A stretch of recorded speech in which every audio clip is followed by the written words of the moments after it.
A few weeks ago, I stood by the graveside of a man who had dedicated his entire life to serving God. He was a quiet soul, never seeking attention, but his deeds were known in the parish. He had always been there, whether it was to help build the church, tend to the poor, or simply offer a listening ear to those in need. He had been a faithful servant, and as I said my final prayers over his body, I could not help but feel that we were all losing something precious: his spirit, his kindness, his unwavering faith. The funeral was somber, as they always are. The family mourned, but there was a sense of peace as well. His life had been one lived with purpose, and for those who knew him, it was hard to believe that he was truly gone. But as the days passed, his widow came to me with a troubling story. She believed she was hearing his voice. At first, I thought it was simply the weight of grief playing tricks on her, an echo of the sorrow that filled the house. But she was insistent. Every night, in the quiet, she would hear his voice, faint but unmistakable, calling to her from the basement. "I can hear him, Father," she told me, her voice trembling. "It's his voice. He's calling me, urging me to come down. I don't know what to do." I listened as she spoke, her eyes filled with confusion and a kind of fear that only those who have lost someone so dear can understand. She told me that it wasn't just the sound of a voice. It was as if the house itself was holding on to something that wouldn't let go. And the basement, where they had spent so many years together, was where it seemed most intense. It was as if her husband's spirit had been tethered there, bound by memories and unfinished goodbyes. At first, I tried to offer comfort, reassuring her that grief often plays tricks on the mind.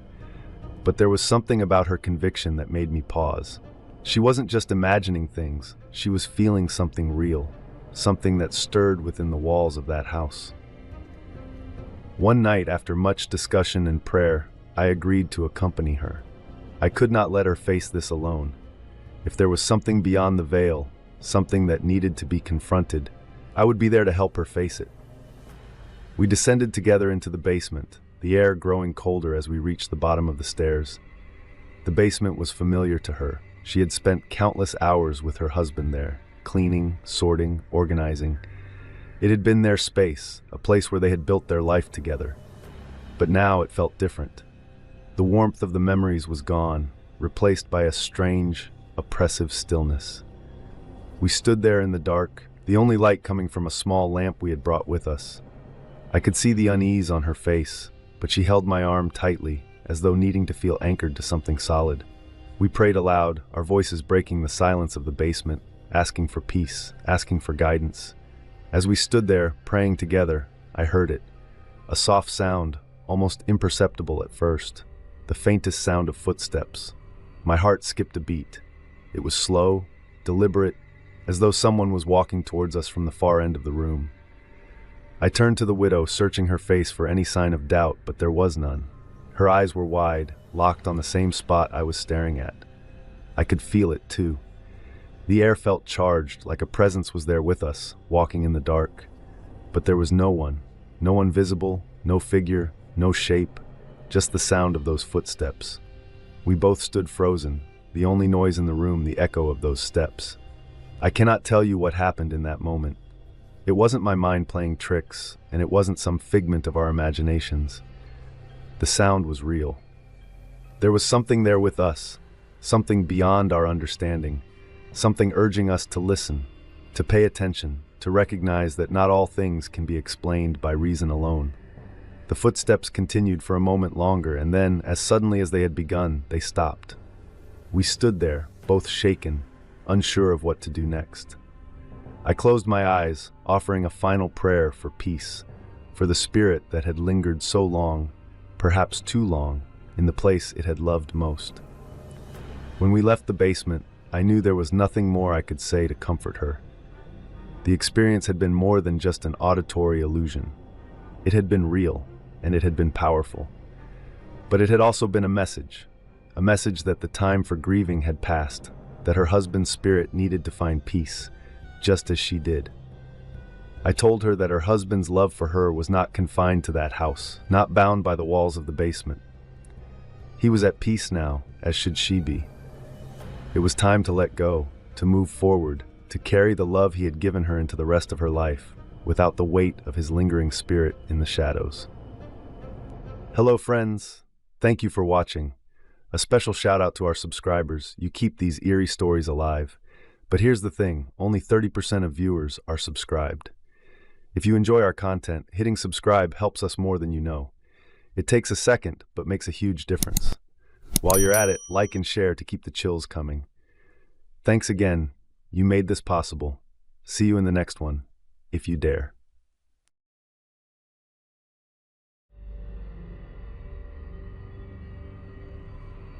It was a quiet, somber day in a small town in the Midwest. The kind of town where everyone knew everyone, and life seemed to move at a slower pace, steeped in the rhythms of tradition and community. A funeral had just been held, marking the passing of an elderly woman who had been a pillar of the town for as long as anyone could remember. Her family, though mourning, was filled with a sense of gratitude for the years they had spent with her. I had spent the morning at the church, offering my prayers and comfort to those who needed it, listening to the stories of her life, her kindness, and the legacy she left behind. The ceremony was heartfelt, though. Like so many funerals, there was a heaviness in the air that couldn't be lifted easily. It was after the service, as the family gathered at the home to begin the long process of settling affairs, that something strange happened. They were going through old keepsakes and family heirlooms, things that had been passed down through the generations, when they found it. An old photo frame, one they didn't recognize. The frame was small, simple, worn with age. It had the feel of something that had been tucked away, hidden in a drawer for years, forgotten until now. The family member who had found it wasn't sure where it had come from. But when they looked at the photo inside, they felt an eerie sense of familiarity. The photograph itself was peculiar. It showed a family, standing in front of what appeared to be their house. But there was something unsettling about it. The faces were blurry, faded, as if time had eaten away at the clarity of their features. Yet there was one figure that stood out among them, a man who looked familiar but whom none of the family members could place. They were certain, however, that they had never seen the photo before. None of the names or dates on the back of the frame could help them. There was no explanation, no history, nothing to suggest how the photo had ended up in the house. The family brought the photo to me the next day, hoping that I might shed some light on its origins. I looked at the frame carefully, turning it over in my hands, feeling the weight of the moment. The photo seemed old, perhaps from the late 1800s or early 1900s, a time when photographs were more rare and cherished. But there was no name, no date, no clue as to when it was taken. I stared at the photo for a long time. The family members gathered around me, eager for some explanation. As I examined the image, my eyes kept returning to the man in the photo, the one who looked vaguely familiar, but whose face I couldn't quite place. I had seen many faces in my years as a priest, and yet there was something about him that seemed out of time. "Do you recognize him, Father?" one of the family members asked, her voice trembling. "Do you think it's a sign from Grandma?" I paused. I wanted to comfort them, to tell them it was just a coincidence, that the photo was simply an old family relic that had somehow resurfaced. But there was something about it that unsettled me, something beyond the ordinary. "No," I said quietly, shaking my head. "I don't recognize him, and I don't think anyone here does." The family seemed disappointed, but they quickly took comfort in another possibility. Perhaps this was a sign, they thought, a sign that their loved one, who had passed just the day before, was reaching out to them, reminding them that she was always with them, watching over them, even after death. But something about the photo lingered in my thoughts long after I left the family's home. Could it truly be a sign? A message from the deceased, letting them know she was still present, guiding them from beyond the grave? Or was there something darker at play? I had seen my share of strange occurrences over the years. Voices in the night, inexplicable sensations, and signs that left more questions than answers. But this photo, it didn't feel like the kind of sign one might expect. There was something almost too perfect about it, too intentional. The photo was not just a relic, it was a mystery, a reminder that there are things in this world, things beyond our understanding, that leave us questioning the line between the living and the dead. And for all the comfort the family took from it, I couldn't help but wonder, was it truly a sign from their loved one, or was it something more sinister, something that had found its way into their home, where it did not belong?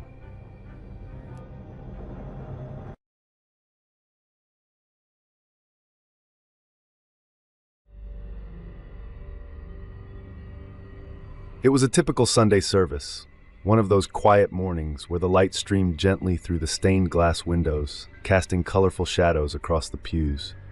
The church, though small, was filled with the kind of warmth that only years of faith and devotion can create. This was a place where families had worshipped for generations, their presence woven into the very fabric of the building, as familiar as the prayers we recited together. That day, I officiated a funeral for a young man whose family had been part of our parish for as long as I could remember. His loss was felt deeply by everyone who knew him, a tragedy that left a quiet ache in the hearts of many.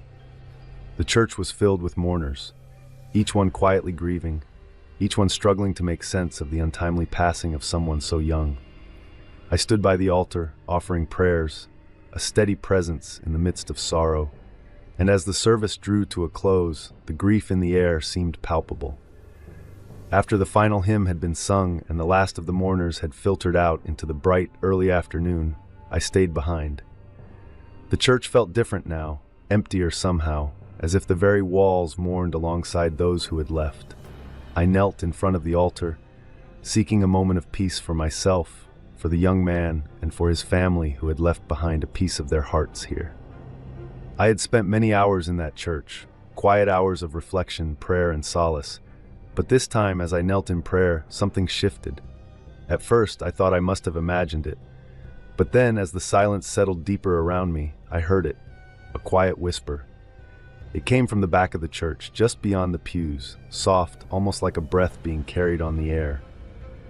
I froze for a moment, unsure of what I had heard, my senses still attuned to the stillness of the space. I turned slowly, expecting to see someone, perhaps a latecomer, someone who had lingered after the service, seeking their own moment of reflection. But there was no one. The pews stood empty, the light filtering through the windows as it had before. Yet the whisper remained, hanging in the air like a faint echo of something unspoken. It was gentle, like the flutter of a prayer that had found its way into the world, an answer perhaps, from the young man who had been laid to rest only moments before. I stood there for a moment, still, listening to the quiet hum of the church. And it was then, in that fragile stillness, that I felt it, the undeniable sense that the young man's spirit had somehow found peace. I didn't see him, but I knew he was there, not in a way that terrified or unsettled me, but in a way that brought a strange kind of comfort. It was as though he had heard the prayers we had offered for him, and in that moment wanted to say thank you. I stood there feeling the weight of it, the weight of a soul finally at rest, the gentle gratitude of someone whose journey had come to an end, finding its way to a place of peace. The whisper faded as quietly as it had arrived, leaving behind a profound silence, one that seemed to hum with a quiet understanding. I couldn't explain it. There are things in this life that defy explanation, but I knew without a doubt that the young man had found what he needed, peace. He was no longer burdened by pain or sorrow. He had, in a way, spoken to me, a soft final thank you for the prayers we had offered on his behalf. As I knelt once more, this time with a heart that felt lighter, I offered my final prayers, thanking God for the peace that had come, and for the comfort that the young man's spirit was no longer wandering, but had found rest. When I rose from my knees, the church felt different.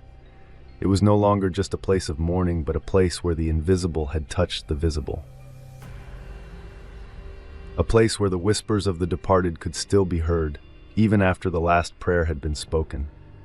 The young man had left, but his spirit remained, thankful, at peace, and finally free. And for me, that moment, brief as it was, would remain forever etched in my heart. The whisper was not a sound of sorrow, but one of gratitude and peace, a message from a soul that had been carried to the other side, finally at rest.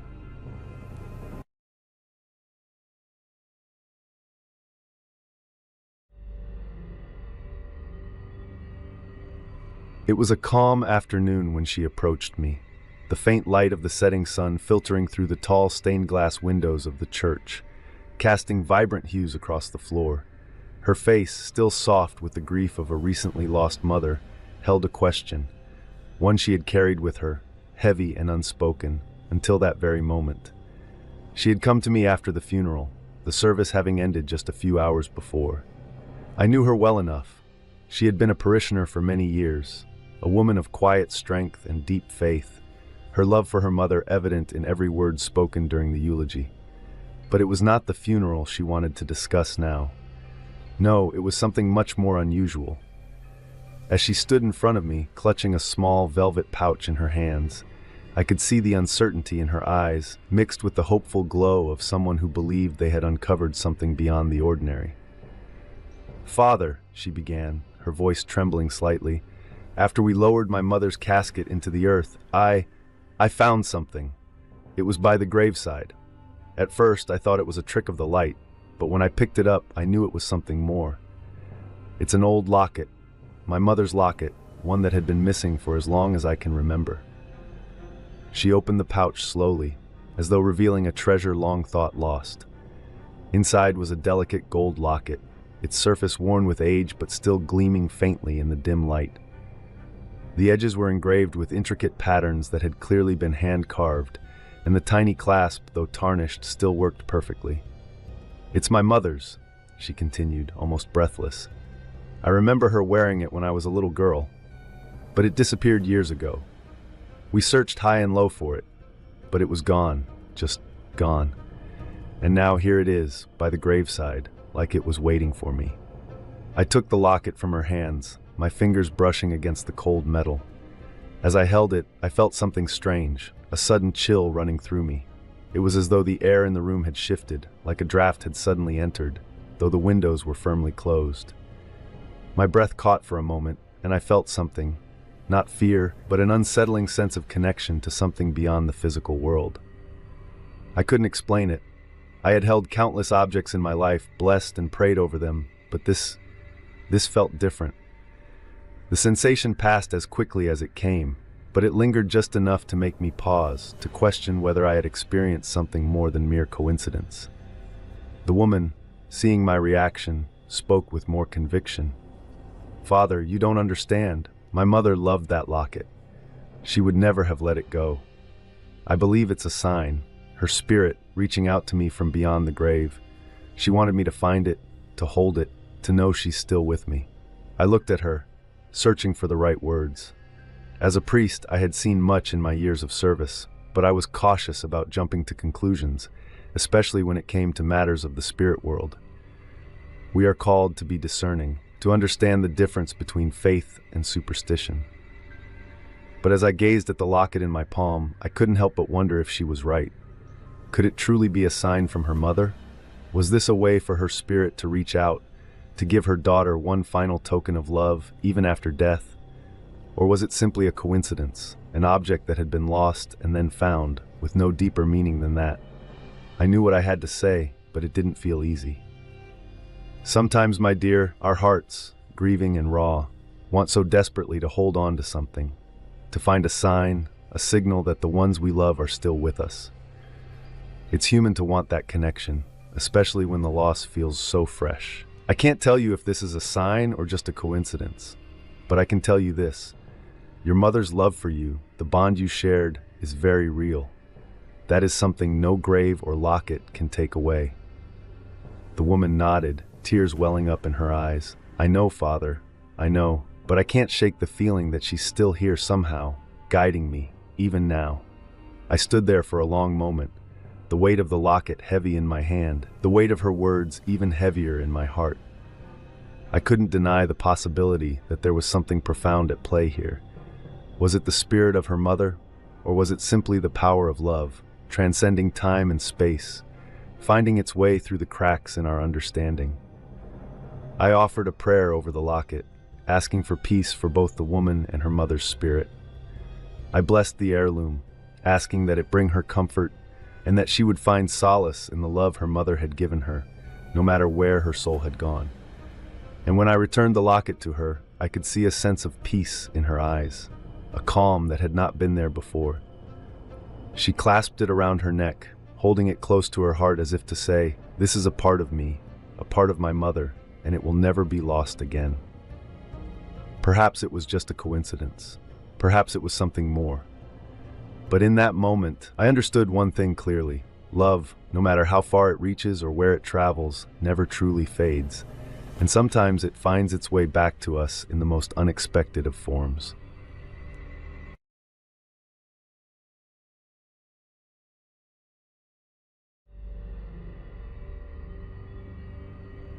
It was a quiet night, the kind of evening that comes only in rural places, where the world seems to pause in reverence after the sun dips behind the hills. The funeral had been simple but heartfelt. No grand gestures, just the hum of prayer and the weight of loss. I had just finished reading the final prayers over the deceased, offering my blessings for the soul that had left us too soon. The family, exhausted from the day's grief, had retreated to their homes to rest, leaving behind the empty house, still filled with the silence of mourning. I stood for a moment by the door, letting the weight of the day settle within me, my thoughts lingering on the life that had been, and the family that was now left to carry on without their loved one. It was late, and the cool night air carried with it the smell of damp earth from the fields surrounding the small village. The quiet hum of nature was the only sound that greeted me as I stepped outside the house. As I walked toward my car, something caught my eye. A soft light, barely flickering, emanated from one of the windows. It was the bedroom window, the room where the deceased had spent the last days of their life. At first, I thought nothing of it. Perhaps it was just the dim light from the porch lamp reflecting off the window. But then I saw it, a figure standing motionless by the bedside. My steps faltered. The figure was clearly that of a woman, her silhouette drawn against the dim light, wearing what appeared to be dark mourning attire. My heart skipped a beat. I paused, staring at the window. Who could it be? The family had left hours ago, and I knew none of them were still inside. I approached the window cautiously, every step carrying a mix of curiosity and unease. I wanted to get closer, to make sure I wasn't imagining things. But as I moved closer, the figure began to fade, like smoke dissipating into the night air. I quickened my pace, almost running to the window. But by the time I reached it, the room was empty. The faint light from the street cast long shadows across the walls, but there was no sign of the woman. Only the stillness of the room remained.